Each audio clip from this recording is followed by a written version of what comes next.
Man, you look fucking fancy, bro. What up, dude? How you doing? Doing good, man. I like that very fucking Grant Cardone of you. What's favorite Grant Cardone to me? Your setup. Oh, he's a real estate guy, right?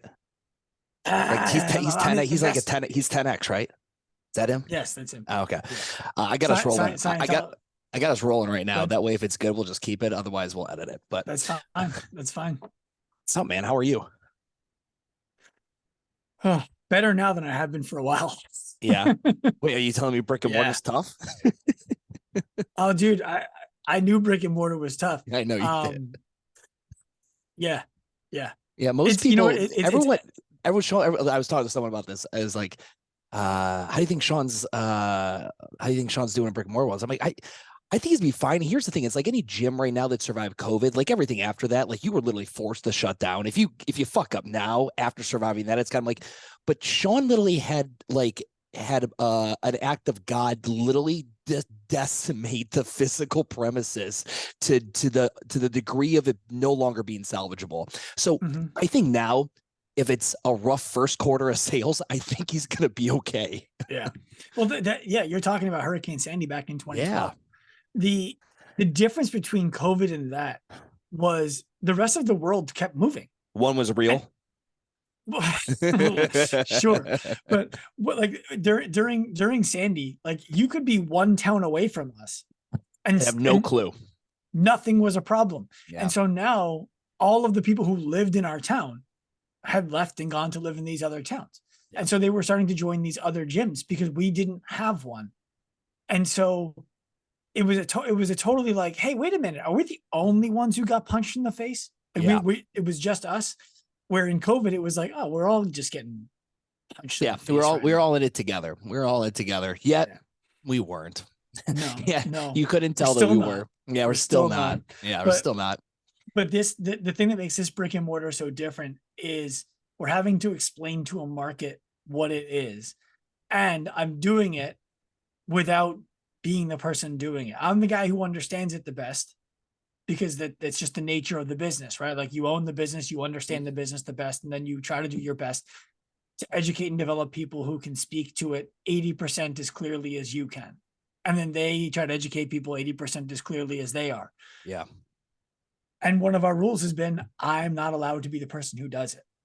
And so it's, It's a been good fun. rule. It's a good rule. Mm-hmm. It's so a couple things. When you were the CrossFit version of your brick, when you were a CrossFit affiliate, Mm-hmm. you still had to explain that a little bit, but still CrossFit was at least was it enough of a buzzword for where they had the idea, or were you having to still explain it back in the day? People were calling it crossfire when I started. Crossfire. And Was and that I, that was like a game? yes. It was like a board So crossfire. Yeah, yeah, I remember that. Yeah. that's right. When I first started my CrossFit gym, um, it was a similar educational lift. The difference was at the time, what CrossFit did really well for the local marketplace is there wasn't really boutique fitness in every town. And so there was a New York sports club in our town, and there was another place called Synergy. And then there was like a kickbox gym, and that was kind of the thing. So when we opened CrossFit, it was an alternative to those.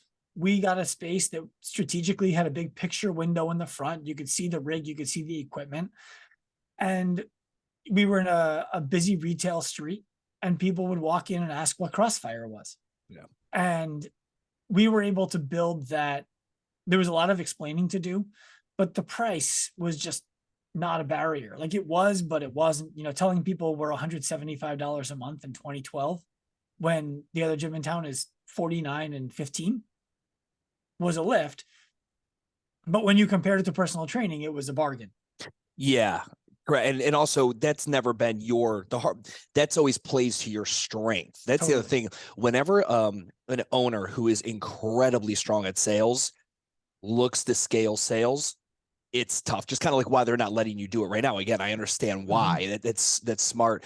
So let me ask you this with Active Life, because this was something like I was working with a lot of when Jim was CEO over at OPEX, I had a handful of OPEX clients I was working with. Mm-hmm. And I had this conversation with Jim a few times, but it's like I always found more success with them at the local marketing level advertising those OPEX gyms as and essentially as a personal training studio, someone looking for that, because it was far too much to try to sell individual design. And then even when I dumbed it down to personalized workouts, it's still, I was like, just go with personal training, sell 10 plus sessions up front, and then downsell them to individual design once they kind of get a feel for the whole thing. But that was still complicated because people, they thought it was personal training, but it really wasn't. And when people hear personal training, just like a gym that hears, or someone hears boot camp, you instantly think of a thing, and it either has high value or low value. So for you guys, where are you stuck? Like for, you had to explain to people what CrossFit was, but they didn't have a real good anchor for it back in the day. But now explaining what active life is, how has that been? Because you definitely don't want to say it's just personal training, because you guys are doing more than that, but that's probably the closest buzzword that's going to, resonate with that individual. We're talking to the problem. We're not even talking to what we are. We're talking to the problem that people are experiencing, and the people who are walking in are acknowledging having that problem, and it's working, right? I mean, it's not working as fast as I wanted to. Let's not mix two things up, right? Like I haven't built the vault for all the cash yet. We're not there yet.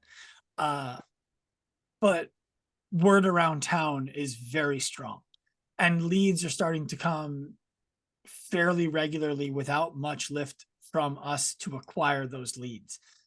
And the people who are coming in as those leads are coming in saying the things that are unfortunately going to be true for a long time. I've checked out all the other places, and it seems like you're the only one who's going to be able to help me. When you ask why did you check us out last? Well, because I heard you're very expensive, and I wanted to see if there was a cheaper way to do it, and it seems there's not. So it's working. It's just we have to keep the eye on, this is not meant to be a business that on day one, quarter one, even quarter two is turning out a ton of profit because of the way we set it up. But long term, it will be a very stable profit center that we can depend on. You guys, and for anyone who hasn't been to tropical Long Beach over there in New York, you guys are like on a peninsula, right? No, we're an island. You're okay. It's a legit. I knew that you got to cross over some shit. I just didn't know that it was connected to the mainland or not. You got to cross a drawbridge to get here, which is highly inconvenient if you don't live on the island. I was in Cleveland for Thanksgiving this past year. I got stuck. I went to this really nice gym in downtown Cleveland, which is just like an oxymoron in general, but like it was a dope fucking facility. But then I get stuck and I totally forgot Cleveland has a legit fucking drawbridge, like giant tugboats that go through. And my ass is sitting there for fucking 40 minutes while this boat moves at literally 7 millimeters a minute. And I just like, could a plane take me out? I had to pay for a helicopter to take me out of here right now. Fuck this place. I'm so glad I moved. Drawbridges are bullshit. Any city that has a drawbridge, it just pisses me off. Well, especially when most of the boats that go under the drawbridge just have a super high antenna that seems unnecessary in 2023. I'm like, you're driving a dinghy. You're fucking rowing that thing under the bridge. You don't need such a big antenna. Yeah. But this was a giant tugboat. Like it generally had probably commercial goods. I'm just like, why can't you like fucking pay for an hour of consulting with Elon and make this thing smaller and more efficient? Just not even electric, just smaller.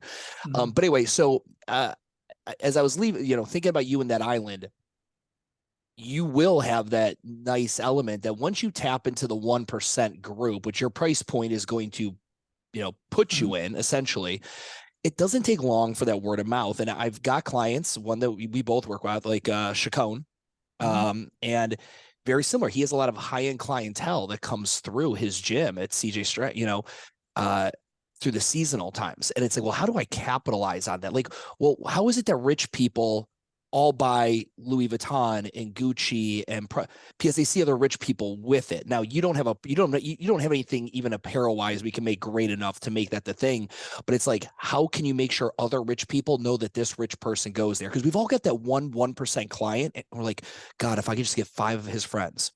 Now, besides going direct to the source and saying, I like you, you're one of my best clients, I'd like 5 more of you.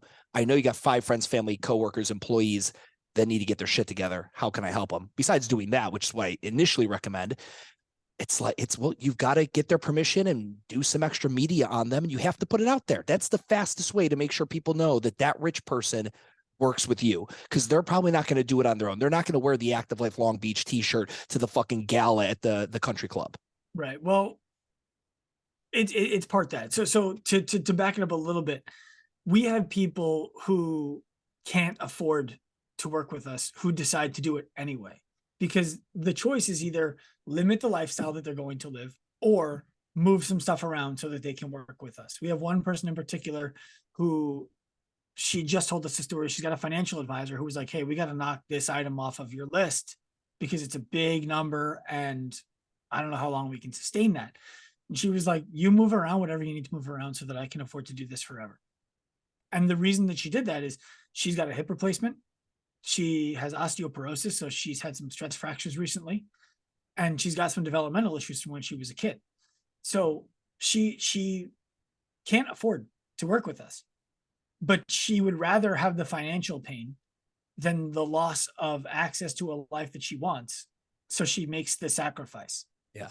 Now, the other thing, make adjustments to the lifestyle, otherwise make adjustments to the life expectancy. That's it. That's it. So we're getting that kind of buzz around town, which is great. I mean, we have, if you pulled the income of our clients, I think that you would find the income of our clients is very variable, from people who have no wants financially to people who are literally month to month seeing if they're going to make it. And they're both making the commitment to come into the space. Most of our clients are not active on social media. We've found that Instagram, for example, is more useful for the people who follow Active Life, who want to see what we're doing in the space, to follow the local Active Life Long Beach account and see how we're talking to our consumers. But we're not finding clients on Instagram, and they're not finding us. But Facebook. We're gonna start exploring with Facebook and LinkedIn much more. Yeah, I would think those two Insta. places by far. But the number one lead source for us in terms of predictability, if we do this, we get leads. Interestingly enough, is the opposite of what you would see for a regular gym. It's the farmer's market. But if you set your CrossFit gym up at the farmer's market, you might or might not get leads. And I've heard you talk about the idea of like, don't set up a barbell and an echo bike at the farmer's market. Yeah, that's how you do it, but yeah. Right. We set up a booth at the farmer's market with renderings of what the space looks like. And we just talk to people. Like we buy the coffee from one of the coffee vendors and give it away to everybody who's at the farmer's market. We walk away and give it away. They see the shirt. Who are you? Why are you doing this? We make ourselves, as I heard Paul Gomez once say, never be a rat amongst rats, in terms of how we wanted to be a vendor at the CrossFit Games for Progenics. So we become the vendor at the farmer's market who everybody is talking about when you come to the farmer's market. Without fail, we leave every farmer's market that we pay $50 to be at with 2 new clients. The renderings are like my biggest thing. I beg my concept clients when they're opening up and we're doing pre-sell. I'm like, please get me 5 to 7 3D renderings of the facility. I don't care if it's not what exactly the final thing's going to look like. I promise you the things I'm asking you to do are going to pan out a lot better when people can see the visual inside. And you guys did a really good job of that. And then I've really enjoyed watching the why behind it on Instagram, which I know is obviously far more B2B for you, so other gym owners can understand how much thought you put into it. You know, the member doesn't really care about the thought process of the hallway and the psychology of what's happening when they walk down that hallway as much. It hits them subconsciously as it occurs. But I've really appreciated you guys putting that information out there as to why you spent the time, energy, and money doing it. Because as you are fully aware, especially now, upfit is no fucking joke. No, and even done poorly, it's the most expensive part. Well, the first thing I'll say is we don't allow that to happen subconsciously for our prospects and clients, because when they come in, we explain it to them. We want them to know, like, all of the things that we came up with were as a result of interviewing over 100 people who either recently left the gym or who have never been a member of a gym, and asking why. Why did you leave, or why are you not a member anymore? And the hallway you're talking about, for example, is you can't see what's going on in the class or in the group or in the room, if you will. And you always know where you're supposed to be. There's a light that you follow to make sure that you're not in somebody's way. That came as a result of an overwhelming number of people saying the reason I stopped going to the gym is it was uncomfortable. I didn't want to get in people's way. Yeah. I didn't know if I was on a piece of equipment somebody else was using, or if I was standing where their eye line was. And I got tired of hearing, excuse me, and feeling like, oh my God, I did something wrong. And so we built it so that it was impossible to misunderstand where you're supposed to be. And when we tell people that, we watch their shoulders drop. We watch them just relax. They're like, oh my God, you guys have thought of me. Right. We want them changing shoes when they move from the front area to the training floor. And we have a locker for them that is temporary. They don't get to leave their stuff in the locker. And we want them to leave their phone in the locker so that they can focus on themselves. Every locker, guess what? It has 3 phone chargers in it, one of each type that somebody might have. So they're incentivized to leave their phone in the locker. Right? There's a reason to do it. Oh, my charge is low. Well, you can drop it in the locker and charge up. Yeah. And when we put the reason we built those renderings and did all of that work to speak to what you're describing, those little details all added up, probably cost us an extra 60 grand in upfit. I mean, the renderings themselves were like 3 grand. Yeah. So when you do the math on that as well, how many clients over what period of time are we more or less likely to hit those 10 clients in 5 years instead of hitting those clients in 12 years because we did these things more? Well, then it's a no-brainer. Yeah, and the psychology of renderings, and I've had gyms keep going to those off-site organic marketing events like a farmer's market for 4 years. And they're like, well, we're not new. I'm like, listen, brother, first off, no offense, 4 years in, you're still fucking new. You're still a baby. So, but new excites people. Like initially, like at Urban, even till the day we shut down, I'm like, oh yeah, we're the new gym down the street. I always referred to it as that. We're that new concept on the street. And I mean, that's, Hermosi had that play forever. He would always have gyms after they beat the shit out of the initial 6-week play, do the grand opening or grand reopening play. And it does. The psychology of new is novel, and novel excites a part of the brain. It gets people interested.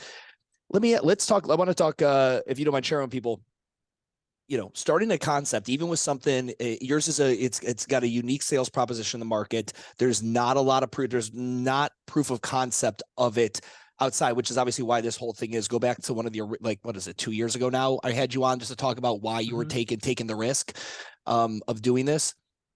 Where, what was your total cost in? Like, where are you at? How much did it cost to get this location open? Where are you guys at with your clients?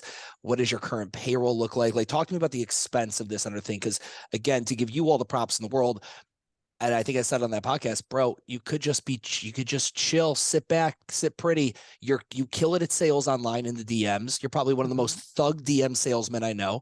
You've got a great online product and education. You have a presence. And I'm like, why the fuck are you taking out a personal guarantee and all this money to go play fucking brick and mortar? Trust me, homie. I got both. Don't do it. I know. Yeah. Like, I didn't know this was Hurricane Sandy revenge you were coming after, like getting the jersey back on, but like, don't do it. But no, I love that you did, man. I do. I give you all the props in the world. I appreciate it. The reason why we did it is because we're advising clients on how they can do it. And what we were seeing is clients who were doing at most 80% of what we would do in our own space, and at least 25 to 30%. And we all know the language of the client isn't going to be successful if they don't follow the instruction. Well, the other side of that conversation is, why aren't they following your instruction? What is it that they're lacking trust in? And how can you develop that trust so that the client believes it's a good idea to follow it? And for us, it just started to feel too disingenuous to tell people what to do without doing it. And so our team, to their credit, approached me and said, we need to have our own location. And that location needs to be equal parts successful on its own and test kitchen. And that's been so valuable because we've been able to see, like, oh, this actually doesn't work in this environment and it needs to be this instead. A great example of that is the marketing, right? If I was still running a CrossFit gym, I'm not going to the farmer's market. I'm doing things more along the lines of what you described, where it's like a morning workout at a high-rise condominium building, because people now know they're coming to work out. They're not going to buy eggplants and finding themselves breathing heavy on an echo. Yeah. It's not like it's the difference between content marketing and interruption marketing, right? The CrossFit gym at the farmer's market is interruption marketing. The CrossFit gym at the condo building is content marketing. Us at the farmer's market, we're education. So we're content marketing. That wouldn't have worked if I ran a different business. So now knowing this is extremely valuable. There are a million examples of that, but I'll get into some of the brass tacks that you asked about. Build out costs right around 300 grand. Okay. So that includes the How many square feet? Ask me or ask the landlord.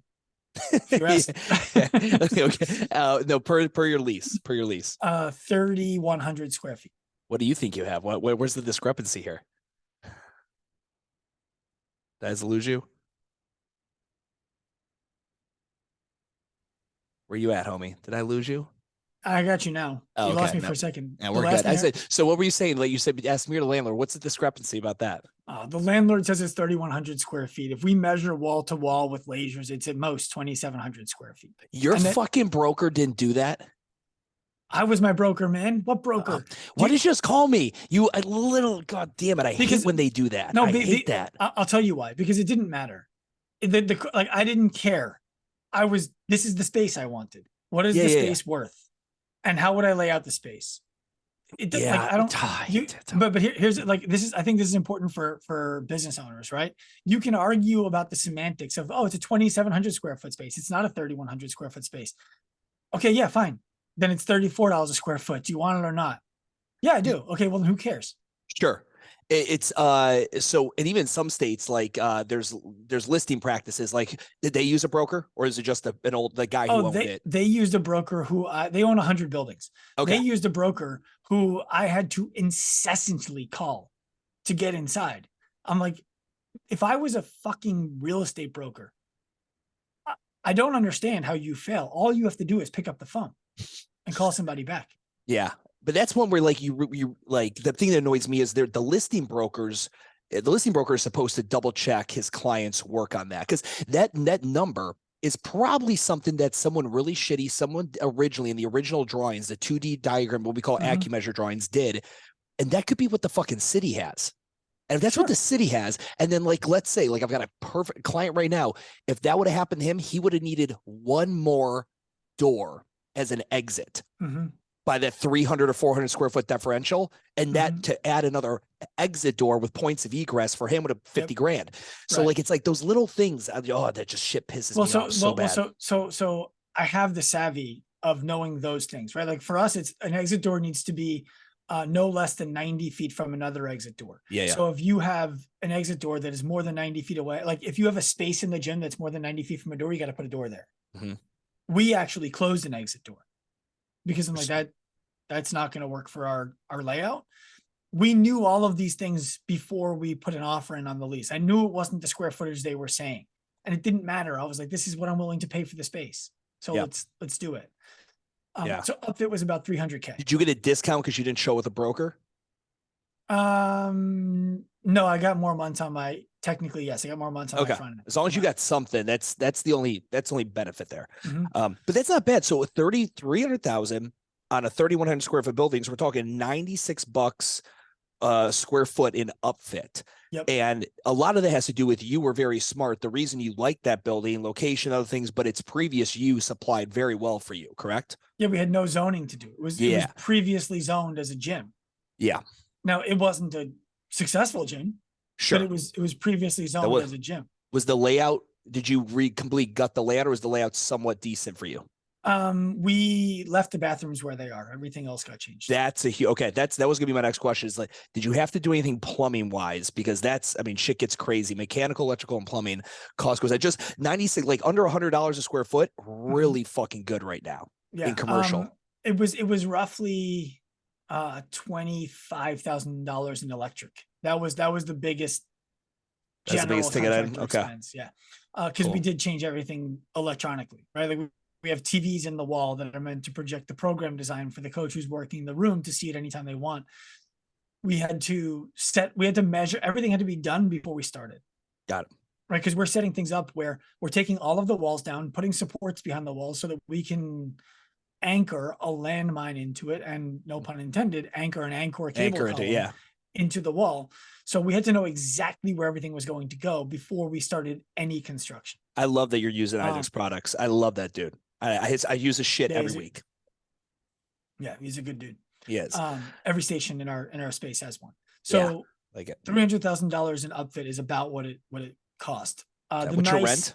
What's your rent? about 8. Okay. About Mhm. 12. So you're at about $2K a month. What are you talking about? $8 a square foot. No, $8,000 a month. Oh, I was like $8 a square foot. I was like, holy shit. Okay. All right. So yeah. Okay. 8K a month. So I want to do 8K divided by 3,100 times 12. So you're $31 a square foot. Okay. So yeah, you're good. Okay. That makes way more sense. All right. So we're at $31 a square foot for everyone listening. Sean's outfit was about 300K. All right, continue. How are we doing on that's like major rent expense side? Talk about the payroll side, because you didn't grow into it because you're a big boy, and you didn't. You know the deal with starting these businesses underfunded, and luckily enough, you have worked your ass off to build a business that could help fund this project, and you could bring in, people from other places in the country that were working very, fucking Cody, like bring in some other people that were going to help run this thing. So talk to me about what the like opening day payroll budget was. So the opening day payroll budget was set to be $12,000 a month to Okay. include one leadership staff and 2 coaches. Okay. It's under what we want to pay, and we felt like it's the minimum that we could afford. It's the minimum that we could ask somebody to take and work full time to help us grow the business. Right. So that's the minimum starting. What ended up happening was a third coach who is a superstar fell into our lap. And so that number went from 12 to 16K because we could not pass on hiring this person. Okay. So now we have 3 full-time staff professionals, 1 full-time staff who's leadership, who doesn't coach any classes, doesn't do any personal, like he's the business. They are the execution of the business. So our payroll works such that they're all based at 4K a month. And then they see step increases in a predictable manner over time and business growth.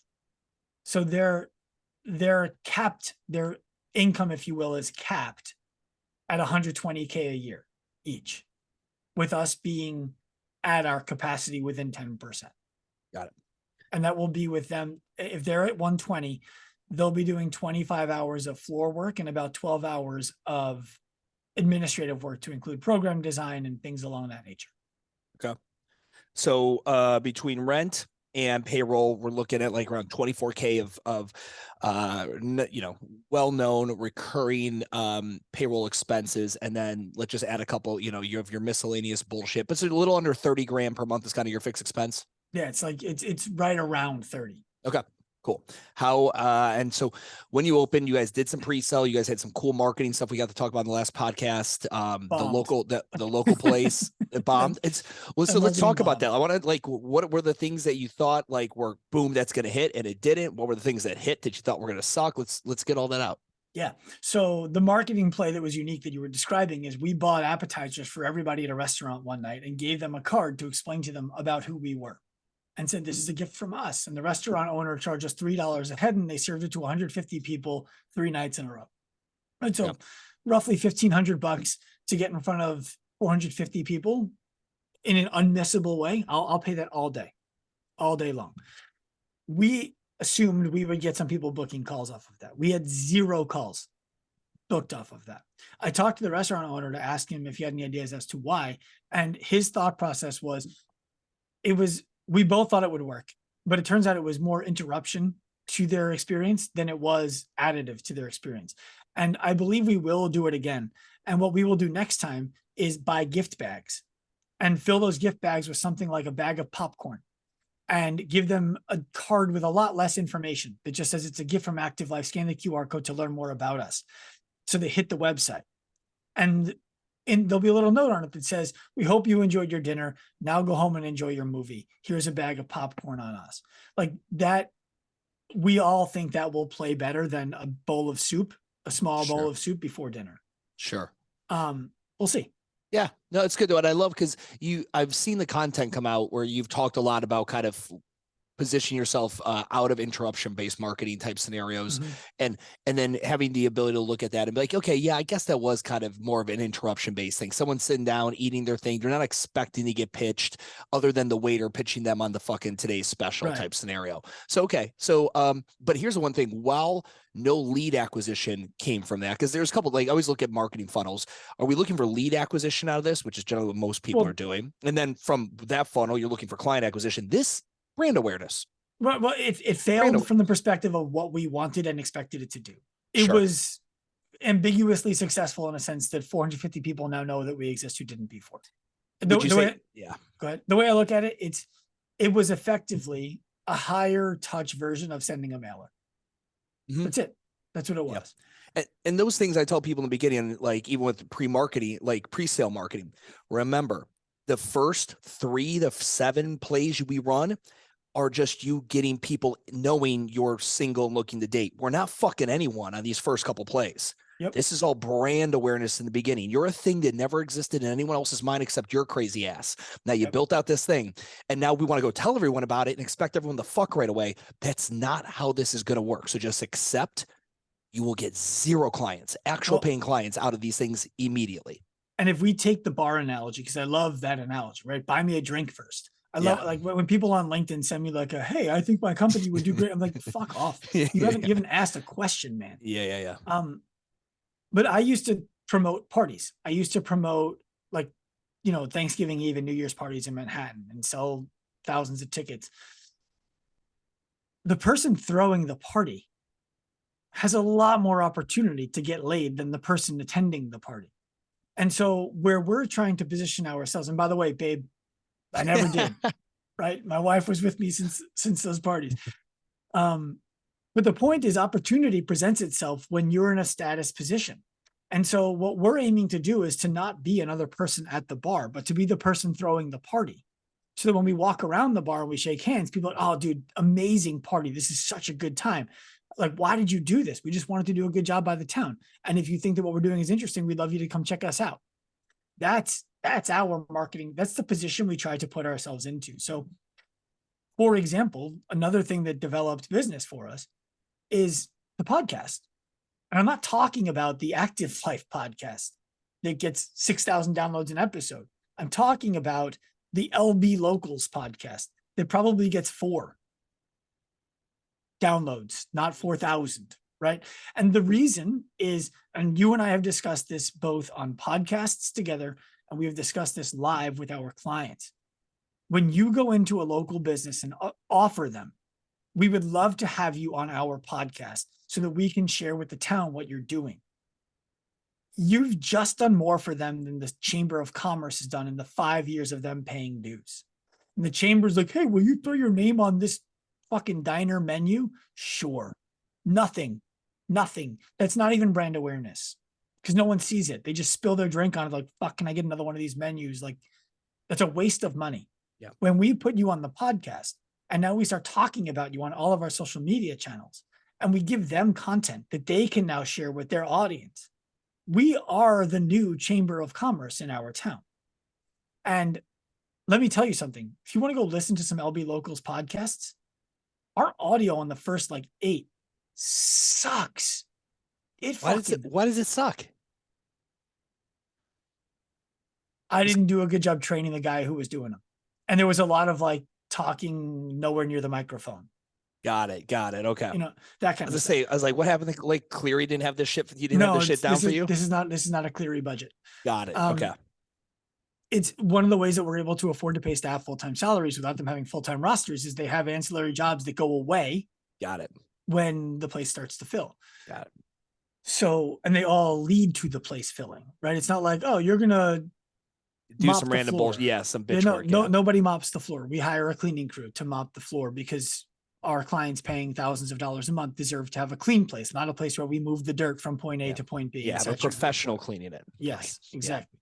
So the podcast has brought other business owners in and their clients. It gives us a reason to go have a conversation with a local business who otherwise we have no reason to go and talk to. And ultimately, the way that we look at it, there's a surf camp in our town called Scoot and Surf. You would be off of your fucking rocker to think you're going to open a surf camp in Long Beach that's going to be successful. And I don't care if you charge half as much money as Scoot and Surf.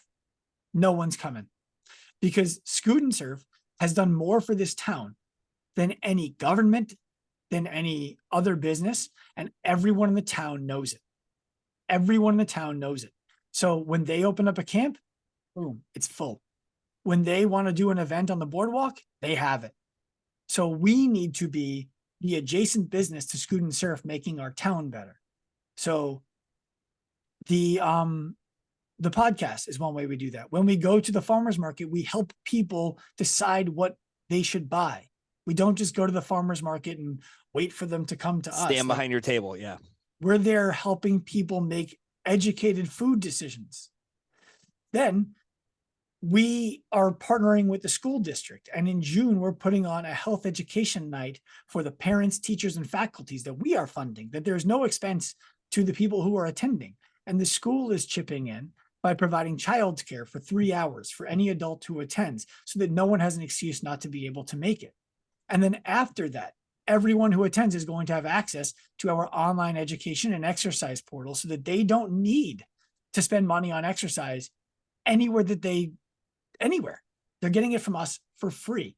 Think of it as micro gym university for the average person who isn't a gym owner, who doesn't know how to start or get restarted. It's all there for you. We're going to put staff in charge of monitoring it and providing support, and it's going to be fucking free, real free, free, $0 free. And we're going to do that for our town, and we're going to keep growing that. And the goal is to be the people who threw the party, not the people who attended it. It's good, man. Everything you're talking about here, I've got this half cooked. I heard might have been Bert Kreischer said something like this, but it was this half cooked paradigm I had of like, there's two kinds of women in this world. There's the kind that you jerk off to and the kind that you marry. That was Bert Kreischer. Was it Kreischer? Okay. It was on Rogan. He said, I could never marry the chick I jerk off to. That's okay. That's what it was. But like, and I think of that in business. I'm like, so, okay, there's those two kinds of women, the ones you jerk off to and then the one you marry. There are sometimes they both are this one and the same if you're lucky. Unicorns. Business is the same though. There's the business, the vision in your head that you had when you had your entrepreneurial seizure, a la Michael Gerber, and you're just like, I'm going to build this thing. I have this vision for it. And then there's the business you actually fucking built, right? And some people have successfully created one and the same. The business they had the vision in is the business they built. But it comes down to a couple things. It comes down to you knowing what it is you want, right? Understanding truly and understandingly, like all the ins and outs about what it is you want, and not negotiating and giving up small term things. So like, if you're looking for this one woman and you're like, yeah, I've gone 4 dates, it didn't work out. Like, all right, she's a fucking 5, I'll have 3 more whiskeys. She'll be a 7. I'm going to go with that. Just like a business, like how many of those guys and people you know have made bad decisions for short-term financial gain, because even though it didn't align with what they ultimately created, but because they were acting on the short term, they did not have the balls to consistently stick to the plan. And what you're talking about, all these marketing plays, they're not fast. They're long tail. They are expensive up front. They're going to be hard to track in the future. If you were sitting on a board and fucking Actively was a publicly traded company, they'd be like, bye-bye, crazy fuck. Like, there's no way we're doing this because we can't track it. There's no return quick enough on a quarterly period. So anyway, that you made me think of Bert Kreischer fucking women, essentially, is what I'm saying. Well, what you're describing there is we've been able to make every decision that we've made, the ones that were successful and the ones that have failed, in line with our values. And that's where people make a mistake. And I'll speak to, there's a gym owner right now who's talking to us about potentially becoming a client. And I'm not sure he should, if I'm being honest, but I'm not the person who's making the sales conversation. And I don't have all the details. But he wants to start working with this other company first to generate the income to make it easier for him to pay us to do the work that we're going to do with him. And I was like, that's a bad idea. Because the way that you're going to generate that income with this other company is going to be out of alignment with the values that we are going to have to help you generate income, which means you're going to acquire clients in a certain way. You're going to pay staff in a certain way. You're going to set up infrastructure, if that other company is halfway decent, that is going to have to be broken down and started over from scratch, which, by the way, is harder than just starting from scratch where you are right now. Where you are right now is, I don't really know. I'm trying a bunch of different things and I don't really know. Where you would go when you hire another consultant company who's promising 3x returns, they're promising $30,000 over the course of 3 months. We can have a conversation about that, but that's an aside. The way you're going to do that is going to require you to do things that we would be most likely in opposition to, at least in the smallest margin. So what I mean there is, you could do $30,000 in new business by selling personal training and increasing your rates. But what if you're selling personal training for too little money? What if you increased your rates by too little of an amount? And now we come in and we're like, this doesn't have a finish line. Your rates needed to go up by $60 more per month than you raised them by. You need to tell your members again. You're going to be like, I got to wait some time. They were really angry about that $12 price increase that we did. And that was just 2 months ago. Yeah. Right. And the personal training client, like, well, we're paying the staff member who's doing the personal training session 4 nights. And so we can afford to do it for $70. Well, you then need to make $40. Every the gym trainer owner can't do it at 31. So you got to raise the rates on that too. Well, now all my staff lose all of that business. They had the perceived reality of having money coming in, but $31 an hour was never going to let them be pro anyway. So that also had no finish line. And these things become harder when you start elsewhere. every gym owner listening to this is there's some, not every, that are going to think of it like, well, I mean, I kind of always think of like Orange Theory in my town and F45 is like kind of like a feeder program into my thing. And that kind of works, right? Like if someone comes to me from Orange Theory just because they've been running, rowing, and using TRX bands, it actually is kind of a good thing before I'm like, yeah. But with business, because I've heard very similar to what Sean's heard. And I'm not saying that Best Hour of the Day or Two Brain are the Orange Theory of business coaching, but they're the Orange Theory of business coaching. But it's and when I say that, I don't mean that in any shade, dickhead way. But if you want to create a model in which you're going to have 1 million successful entrepreneurs, or you're going to be the thing for one cohort of people, it has to be template based, rinse, repeat. You cannot be the CrossFit affiliate business solution without having a set script. And the second you have a set script, you are truly not solving anyone's problem. You solved a problem with certain methods and now slamming a lot of square pegs in round holes. But beyond that, but on business sides, let's say someone did a system like a Two Brain or a Best Hour of the Day.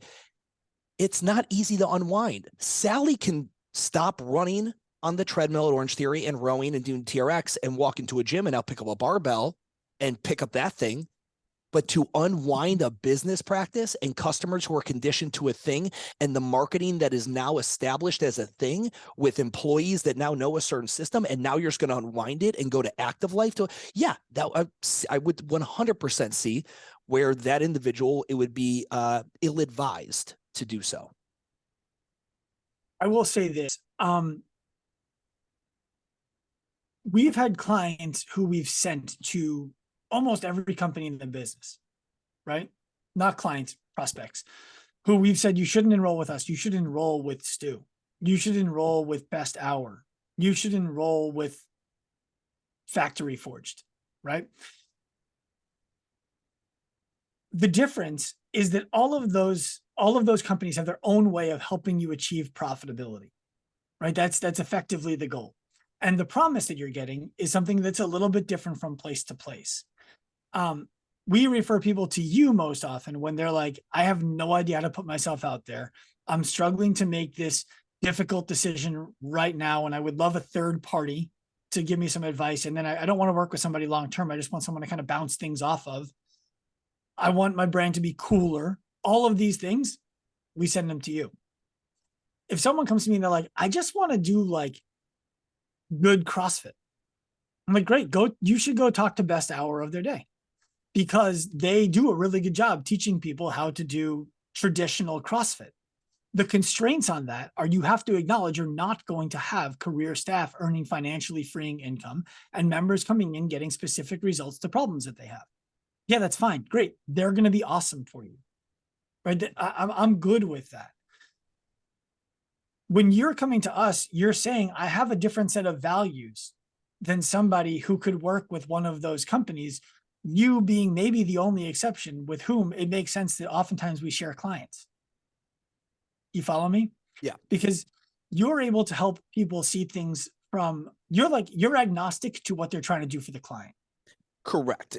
That's the great part about, I'm the guy I want to get fired. I'm the Hinge of fucking business gurus. Like Hinge is the dating app that's meant to be deleted. I'm the guy that I want to get fired. I want you to fire me, come to me with the problem, solve it, fucking fire me. Go on and kick ass on your own. Another problem pops up, come on back. But like, I don't need you to adhere to a system. I never created a system for anyone in my entire life. I've literally looked at what people do and say, you could do that better. You can do this better. Do this like this, do this like that, and do their particular fucking thing. Because I just, this idea of a system for a model, I don't care. That's why I have CrossFit gyms, like at fucking complete old school CrossFit gyms, competitive CrossFit gyms, doing over, doing $100,000 a month and buying buildings and doing fine, as well as like the premier, like really nice boutique, I want to be a metabolic alchemy type blend, doing their thing really well. It's like, it's just problem solving. And when I look at those other companies, I've got no shade on them whatsoever. I do acknowledge, and I will stand on it, your ability to solve a problem is diminished and almost on a certain timeline, non-existent when your only ability to solve a problem is to follow this 12-step system we created with Marcus Gersey's rinse to repeated barbell logic fucking courses he created 7 years ago. Well, what I'm describing there is, because you're agnostic to how people want to do what they do in terms of the client avatar, you're like, oh, who's the client avatar? Okay, great. Let's go get them. What do they actually want? What do they actually need? What do you actually have to support that? Are you just full of shit saying this thing, and then when they show up, the model doesn't actually align with what you said publicly? Let's change how you're saying it publicly. That's what you do. And that's why we feel confident sharing clients with you. When it comes to a best hour, for example, if there's no sharing us and best hour, you don't have the same values. Your values over there are, you want to be unapologetic CrossFit. You want everybody in your gym doing the open because you believe that that's part of what the brand is. You believe that a coach can assess a person in a group class while they watch them do the exercise. You don't believe assessments up front are necessary or valuable. You think personal training is an overrated thing that most people don't need. It's a result of bad coaching. And that's fine. That's my favorite one, by the way. That's my favorite. It's my favorite one. Listen, that they do. I've invited them on the podcast many times so that we can debate the topics in a civil way, and they've backed out over and over and over again because they don't want the discussion. But I still have respect for their ability to help somebody run a CrossFit gym. I won't speak about Two Brain because I don't have any nice things to say there. But when it comes to what we do with clients and why we need to open the brick and mortar, to get back to Bert Kreischer, you got to drop the big dick on them. You gotta come out and you got to say, like, look, I am putting my money and my reputation right where my mouth is. You drop the big dick on him, Dad. You drop the big dick on him, Dad. We're going to do everything in alignment with our values, and the tactics that we use are always going to align with our values. Some of them are going to be wrong. Some of them are going to fail, and we're going to reiterate. That's like the difference from what you were describing, just to get back to your main point, is tactics align with value. Some tactics need to change because they aren't working, but the value behind the reason for the tactic needs to stay the same. And that's where we don't compromise. Yeah. Buddy. It's so funny how long we've all been doing this and how things have changed over the years. Can I ask you something on the business side for Active Life? Of course. Not Long Beach. Have you got what's been the biggest, because I even think about my own business with the consulting, and then then there was micro gym, and then there was like now doing trying to do things with some bigger brands type scenario, different brand stuff. For you, how's that kind of evolved for you guys? Because it was originally like education on how to fix the problem, and then originally No, originally it was fix the problem for the person. Yeah, you guys Originally would it was, fly out, do it, or they flew to you, and you had, you know, mhm. the games athletes and all that stuff. On the B2B side for you, how, or even on the BC, has what's been the biggest change for you, and a change that came about due to like, I'm solving more expensive problems now, I don't need to do that thing, Yeah. or yeah. Um, we restructured our company in August of 2020 to be a company, right? Like at the time we had to make the decision. It was basically how much can Sean stretch this thing? And we got to like 130, $140,000 a month on, let's call it 70% margin back then. And what it came down to was, do we want to be a company that keeps doing this and grows incrementally and either delivers or doesn't deliver, depending on who the client is and when they come in and who they get to work with? Or do we want to drop the big dick on them and really build a team that can scale to something transformative, right? I heard you talk to Marcus Philly, and Marcus Philly talked about like, if you invest too heavily in staff and you're not profitable, that's a bad business decision. Tell that to Elon Musk, who had to borrow money to keep Tesla alive and now is the wealthiest man in the world. Right? Like that's true if your ambition is not real meaningful scale. Our ambition is real meaningful scale. So we stockpiled almost $1 million in profits that just sat in the business bank account. And I knew we could lose 999,000 if the number was a million. I don't know what the number was exactly. And as long as there was still something there, we could keep going. And long term, our goal is to be legitimately transformative, where people see us as an off ramp from the fitness industry or the healthcare industry, where both the fitness industry and the healthcare industry acknowledge this is a viable off ramp. The way that that happens is partnerships with hospital systems. It's corporate wellness that is done in a way that people aren't considering right now. Right? It's not corporate fitness. People mistake corporate fitness and corporate wellness. Most people are offering corporate fitness and corporate nutrition. And that's why Sally in accounting isn't enrolling. She's not ready for corporate fitness or corporate nutrition. She needs someone to help her with her money, her relationship, her mental health. So we're venturing into all of these things as we build out and build ourselves for that real meaningful scale. When we reiterated the team, I ended up letting go of about half of our leadership team and creating new leadership positions in November of last year, and we've continued to go. Our education went from being 12 weeks long, 1 hour a week, to being 13 months long, with 18 hours of pre-recorded content, an 800-page textbook, a 996 question open book test that you take as you go, a live one-on-one mentor, office hours with staff every single day, specialties that you can take afterwards that we're building in collaboration with industry leaders who are far beyond our scope.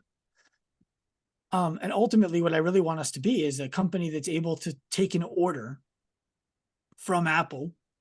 We need 200 ALPs to support our corporate wellness company. Got you. We'll go source them.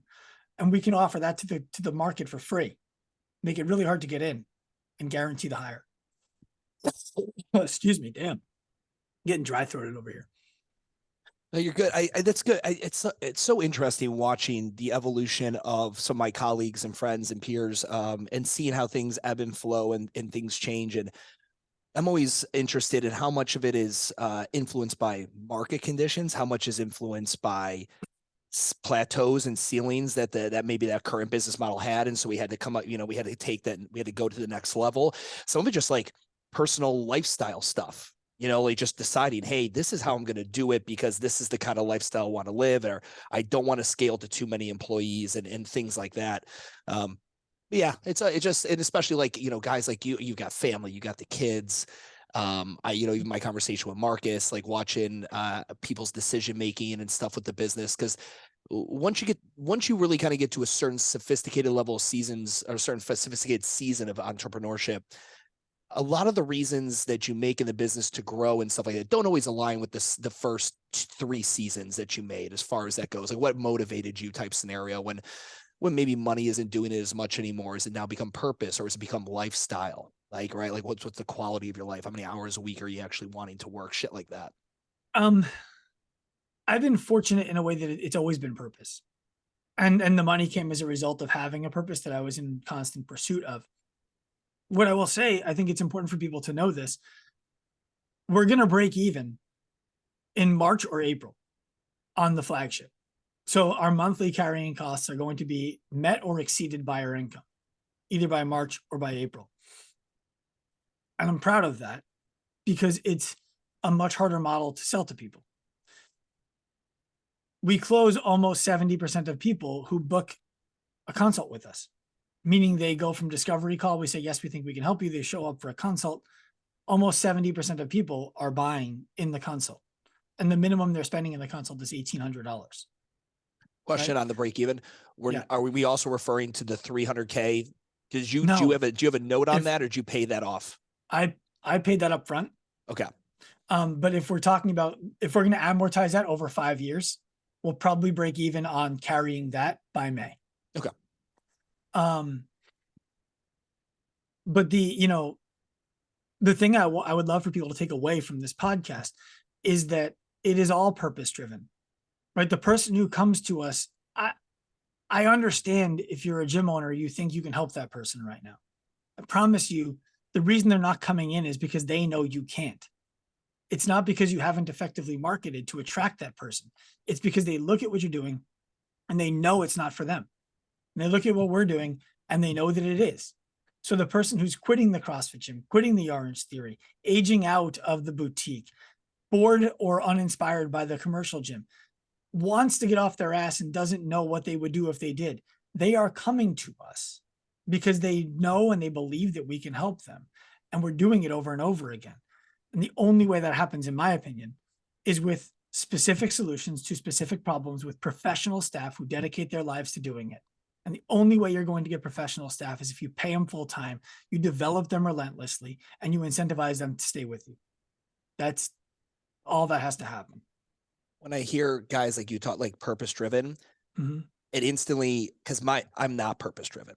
Like WTF is it's not, there's no purpose behind WTF. It is simply this is honest. I could literally be, I have a skill set and I have a core competency that I think is better than most, not as good as some, but that I thoroughly enjoy, like in my curiosity of the industry. And that's, I think, mainly me. I'm curious of the fitness industry in general. That's why I spend like my own money. I'm flying out to Seattle this week to go look at that industrious in-place CrossFit model. I'm so intrigued by that. That's not making, I mean, that's going to cost me thousands just to go do that for 4 days and fuck around and talk and learn and all this. But someone's asked me, what's the purpose? Like, purpose of a mission? No, zero mission. I like to help solve gym owners' problems. I have a unique skill set to do so, and I will continue doing it for as long as it still excites me and makes me curious. And I don't see that ever ending anytime soon, but that's how things go. One day it might, but whenever I hear people talk about purpose, I initially, my gut is always like, man, I don't really have a purpose driven from that perspective. I want to help gym owners solve problems, but that's not really why I'm doing it. I'm doing it because I selfishly love the Rubik. I couldn't do a Rubik's Cube if you put a gun to my face. But that Rubik's Cube, I fucking could play with all day, every day. Yeah. Well, we're all being selfish. Let's not fool ourselves about that. Right. Yeah. Like if I like to tell people like, oh, you're doing that for somebody else. So if you gave money to charity and every time they said, that's it, you keep giving it to them because it's the right thing. Right. No, you find another charity because fuck you. Say thank you. So we're all doing it selfishly. The difference is who the bad guy is. And for you, the bad guy is more personal around yourself. It's the idea that there are people out there who are struggling, who don't need to struggle in their business, and they're just making stupid fucking mistakes. And other people who have no business telling them what to do are trying to tell them what to do. And you're like, no, I can do this better. It's fun for me and I want to do it. So that's your purpose. Sure. Mine is just more societal. Yeah. And sometimes sometimes I'm envious of where you are because in 5,000 years, people won't know who Henry Ford is because no one will be driving cars anymore. Sure. Yeah, And like so, you mean people who do it for legacy. Yeah, that's a huge part of why I'm doing it. But what's the point? How long? Like, how long? So, it's whatever floats your boat. One is not better than the other. Yeah, no, I agree. I agree 100%, man. This is dope. What were we fucking going on the other? We were doing something the other day on Insta. The part-time owner. I had a post about the part-time owner. So, so what I was saying, part-time owner, you don't have to extract cash out of the business. It allows you to, when I say a part-time, it means you have a full-time gig that's funding this thing. You become, instead of Bank of America, essentially the bank of you, the owner. And because you don't have to extract cash out of the business, it allows you to run faster than your competition who are full-time in the business and must extract cash out of it, comma, if one of your competition is full-time, but they took out a loan and they're well capitalized, you're probably neck and neck. Right. Well, the thing there is what you're really talking about is capital.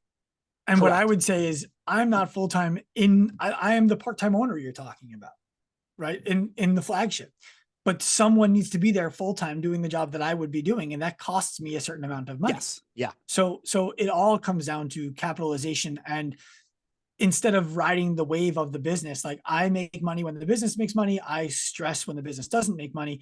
I'm even. Yes. And in my lifestyle. I also like it forces you from day one to hire out, which then forces you to learn leadership from day one. Because the way the average micro gym owner does it, we build the airplane as we fly it. With the business revenue grows our HR and our business acumen. We like, again, you've been in business for 1 year, you don't know dick about shit. You've been in business 10 years, you know a lot more dick about a lot more shit. If you paid attention. If you paid attention. But it forces you to do that thing, because what's the one thing every gym owner eventually gets stuck with? They're like, I got the handcuffs on. How do I walk away? How do I like hand this off to someone else? Part-time owner doesn't have that problem. He had to entrust and develop people, from day one. And I think it's another reason I really like those individuals. I like those gyms odds. Yeah, I do too. I think, but what it all comes down to maturity and funding. Sure. Right. Like straight up, if we had said, look, our total budget for this thing is $200K. And then after that, we're out. I'm screwed. Undercapitalized. I would be making decisions that are not in the best interest of the long-term success of that business, because I need to make them for the short-term success of that business so that we can maybe have a long-term. Yep. So we overfunded. That's the difference. Yeah. That was when I opened up Urban. Our appraisal came in like 140 grand under. Fuck. I already had all my liquid getting ready to completely go down for everything else. Just the building was costing. I had some reserve, but not, that crushed me. I was fucking poor for 2 years. Right. Yeah. Well, look, we have, I'm just texting someone because I want to tell them I'm just a few minutes late for the next call. But we have someone who wants to build with us in Manhattan. They want us to open an active life. Good news. It's cheap down there, I hear. Oh yeah. Super cheap. $120 a square foot. $120 a square foot in rent. Make sure they measure that shit accurate to the fucking inch. Yeah. Well, so if I'm going to do that, I have to raise capital. I don't have the money necessary to do that. And when we did the math, all in 500K was plenty for the Long Beach location. For the Manhattan location, because of the rent, I'm 1.6, 1.7 million to feel safe. That's to say about 3 times that. Yeah. Yeah. So to do that, I need to bring investors in. And now that makes things very, very, very different. Right? Because it's, how do they get their money back? What is their influence? Those are the two big questions. What do they want collateralized, if anything? Because I'm not taking a loan, right? And what kind of attention do they expect of mine? What are the strings that are attached to that money? All to say, I would be an absent owner over there, not a part-time owner, a completely absent owner over there. And I think that the biggest mistake gym owners make, business owners in general make, is they undercapitalize the start because they overestimate what they'll be able to do with that amount of money. And then they run up against a wall that is, you are going to crash into this wall because you don't have enough money. Then you start making decisions that are out of alignment with your values. And then the business doesn't make it. Why wouldn't you take the loan? I would. It would depend on what I have to collateralize for it. Got it. The people who want to do this with me do not want to make a loan. They want to invest, Sure. get paid out 150 to 200%, retain 10 to 20% of the ownership of the business. If you take a loan, that location, there'll be a personal guarantee. Could you go on with the bank as your first in line on the personal guarantee, but after a certain marker, like 3 years in, and you show viability, the investors, they come in and step in and they split up your personal maybe guarantee, something like that? I don't know. This really just fell on my plate last week, and so it's not something that I've been Sure. deep in the weeds on yet. But Noted. maybe. Everybody, Sean fucking Pastuch, buddy. Thank you so much. I apologize tying you up longer for you got your next No, call. it's fine. But you have a good week, dude. I'll be keeping tabs on you, and we'll talk soon. Okay. We got to get you into the space. Yeah, 100%. So I got the New Jersey trip. I'm sorry, the New York trip in July. I will be there. Swear to God, I will come and see you in July. All right. See you there. All right, homie. Peace.